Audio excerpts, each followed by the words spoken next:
Uwi ka muna. Huwag na, gabi na eh.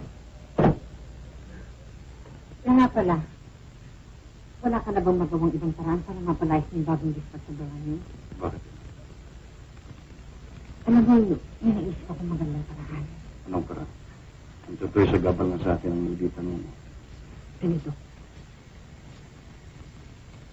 Ano, maganda ba? Bayan mo bukas eh, papainin natin siya. Yung sinamang natin ating gawain, maniwala ka mabibili mo siya. Bayan mo akong bahala sa bagay na yan. Basta paganda ka lang ng tanong sa pinto. Ha? Ay, pag nagawa natin ang bagay na yan, ay naku, wala na tayo sa gabal sa ating gawain. Ay, nato.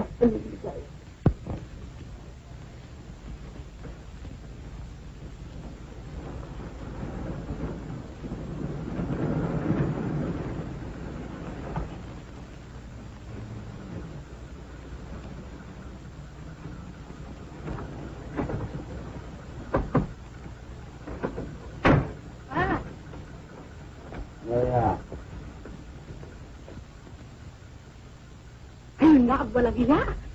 Talaga nagtataksil sa akin. Ang bata pa yung babae. Kita na lang yan, pakikita ko sa kanya na ako eh, hindi pa matanda. Tara, lakad!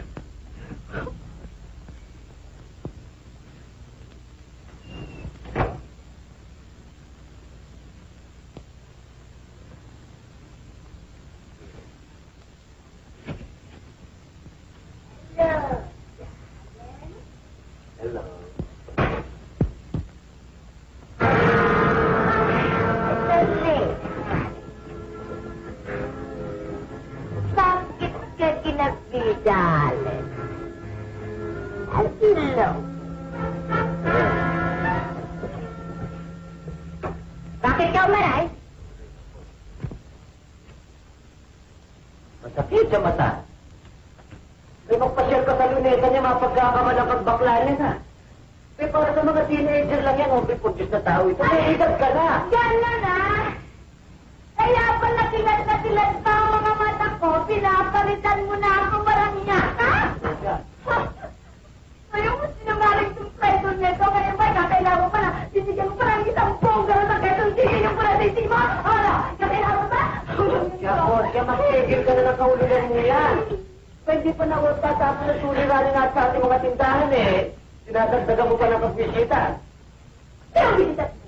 Ikaw ang bisit! Yak mo pa una, sige. Walang yan to. Pagkit ako matanda lang, ginaganito mo na ako. Hindi mo na ako dinadala sa sinini sa luneta. Hindi mo na ako pinapasyal. Bakit natagalit sa luneta? O ano ba? Sa ayos mo yan, gusto mo mapagaan siya tayo. Gusto mo na mamatay. Gusto mo na mamatay. Hindi mo na ako mahal. Gusto ko nang mamatay. Hindi mo na ako mahal.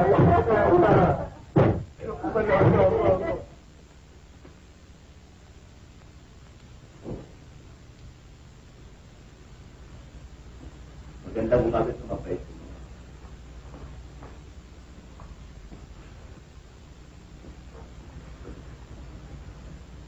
Papa, at sila gumaganda ka araw-araw. Bakit kaya? Tigil-tigil ka lalaki ka, ha? Makakakala mo ubra sa akin yan lagi mo ngayon. Ano mang malamalaw ko? Bakit? Ayaw mo na bang maglambing ang anak ko sa'yo? O baka marahil ay nagagalit ka sa akin at hindi mo na ako minamahal ngayon? Dahil nga sa labis sa pagmamahal sa iyo. Lumalabis ka naman. Mama naman, yan ang hindi ko maring gawin sa'yo. At siya na pala, alam mo mama, may kasabihan na ang tao raw lagi nagagalit ay kumikli ang buhay. Huwag mo ko pa sabihin na ganyan, ha? Sisiraan ka na ba ng tayo? Matino nga itong anak mo eh. At meron ka na. At pinagtanong ng ganun. Pues kung gayon eh, ano isang tampak na damit na naman yung binili mo? Nagkaisip ka na bang magnegosyo? Negosyo ng negosyo na sa isip ninyo. At isang tabak ba naman yun? Para isang dosena lamang eh. At ano sasabihin ng aking mga kakilala? Kung laging yung damit na nakikita sa akin. At isang malaking karangalan mo maman tatanggapin mo.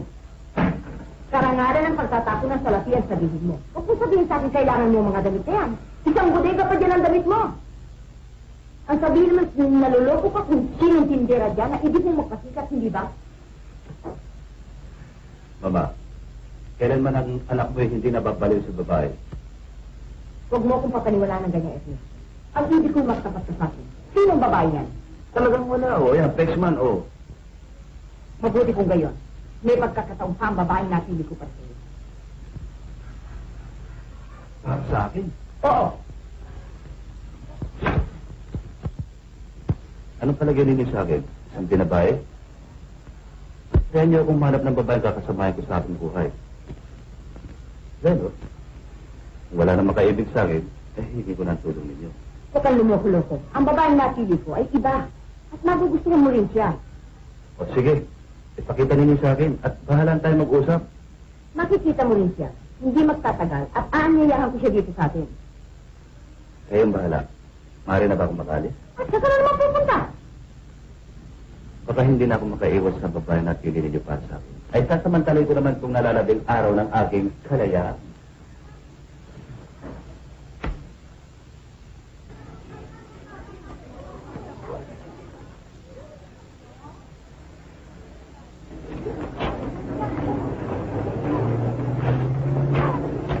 Boy. Ano po?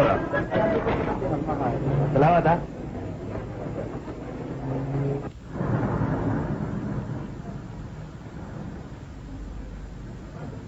Hello. Aba? Ba't tumawag na dito ako? Nagtanong ako doon sa inyong boy, at dito ka tinuro sa akin. Nakakahiya tuloy at nabalam ako ng dating. Ano ba yun? Ikaw kasi, mapilit kang magsalay sa pananalian eh. O baka naman malaking kaabalahan sa'yo. At saka, baka kung ano pang masabi ng mga kilala mo kung isang... Hindi mahalaga sa akin ang sasabi ng isang tao. Kundi ang bagay na makapagdudulot ng kasiyahan sa akin. Kasiyahan bang may tuturing na makasalong isang dispatchadora? Walang katulad kung ikaw ang dispatsadora mo. Sapagkat wala sa iyong tungkulin na ginagampanan ang ikasisiya, kundi sa maganda mong kalooban. Salamat sa papuri mo. Ngunit, kilalanin mo muna kung mabuti, baka ikaw ay nagkakamali lamang. Kung kaya nabigyan pa ako ng pagkakataon tulad dito. At may makilala kitang ganap. Anong ibig mo sabihin? Linggo rin lamang bukas, wala kayong pasok. Maaari ba tayo magpasya? Maaari ba? Mapagkakatiwala mo naman ako. Nalalaman ko mapapakasiwalaan kita. Kung kaya umapayag ka na.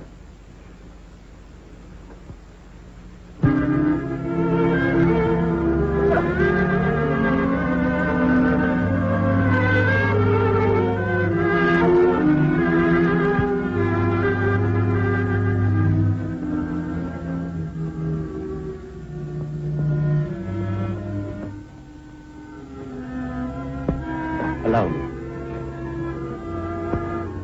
A flower to the most beautiful rose of the moon. Thank you. Nalalaman mo ba, Cora, habang tumatagal ang ating pagkakilala, lalo kong napapatunayan sa aking sarili na kaiba ka sa lahat ng mga bagay nakita ko. Kaibang... Paano? Ang ibig ko sabihin, Hi, Ernest. Pinagsasabuhan Hi, girl. mo na yata kami. hindi naman, hindi ka naman Katagal mo lang nawala sa ating gang. Yan bang kasama mong yan dahilan? hindi naman. Masyado ka na. Tayo na nga, pakakawala tayo. Makikita mo? Sumbo kita kay Dory. Ernesto? Sino yung Dory? Isang kaibigan ko lamang yun. Mabalik nga pala ako sa sinasabi ko sa'yo. Alam mo, Cora, magmula nang makilala kita nag-iba na sa akin ang daigdig. Para bang nagkaroon ng gandang lahat ng bagay at nagkaroon ng katuturan. Masyado kang palabiro. Ay, nasanay ka na, no? Hindi, Cora. Ang totoo niyan pagharap kita, hindi ko malaman kung ano sasabihin ko sa'yo Hi, Ernie. Bakit gulo ng mga babae ito? Ayaw mo ba yon? Mga bulaklat na lumalapit sa paro-paro? Aba, pakirapan mo sila. Uy, mukhang iniiwasan mo na kami ngayon, ha? Oli. Hi.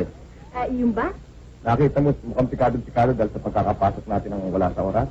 Hindi naman Kaya lang ini-storbo niyo tao dumidiga Masama ang pasok ninyo Sino ba yung bagong biktimang yun? Makakamali niyo kung maingay. Hindi ko biktima yun. Ako ang biktima niya. Wala kami sa isang biktima niya. Imposible yun. Terrible, ha? Sige, kung ayaw ka na maniwala sige na. Maghintay na lang kayo ng balita. Please naman, huwag ninyo akong istorbohin, oh, please. O sige na, lumakad ka na. Dito lang kami. O yan, iniwan na tuloy ako. Sige na, please, ha? O sige, goodbye. Talihan mo ang leg mo, ha?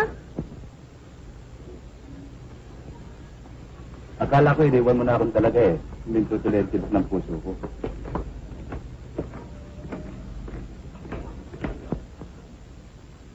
Alam mo, Cora, kaninang hinahanap kita eh, saka ko na lamang sadyang mahalaga ka sa akin.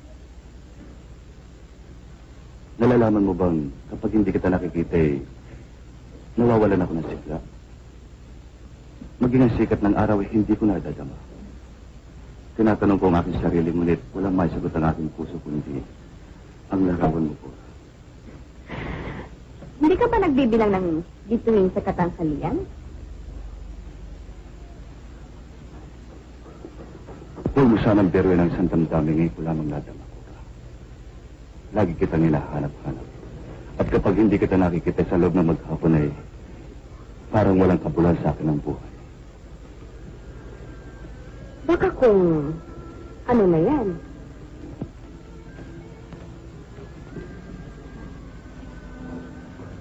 Ang nadadama ko sa mga sandaling ito ay higit pa sa pag-ibig na nadadama ng kahit sino. Ikaw ang lahat kong pangarap, ang lahat ng pag-asa. Sapagkat para sa akin ngayon ay nasa iyong mga palad ang buhay. Kung ano man may tatawag mo sa damdaming ito ay iniaalay ko sa iyong buong buo, Cora. Kalakip ang dalangin, maging karapat-dapat nawa ko sa iyong pagtatawag. Hindi ka kayo nabibigla naman? Kung nabibigla man ako eh, ang may tuturing kong kabiglang ito ay pinasasalamatan ko. Sa tinagal-tagal ay nakapagsalita din ako. Nasa iyong mga palad, Cora. Ang dilim at liwanag ng lalandasin kong kinabukasan.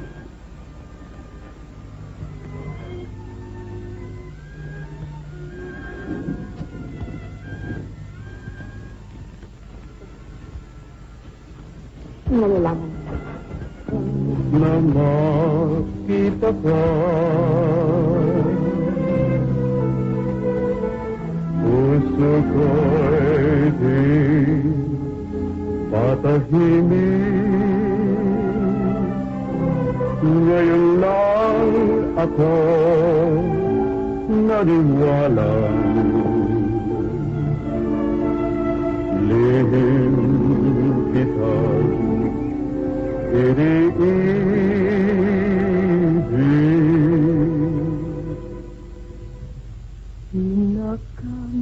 Nakamamahal kita sa higit ng puso. Ang pagtingin ko ay wagas at hindi maglalaho.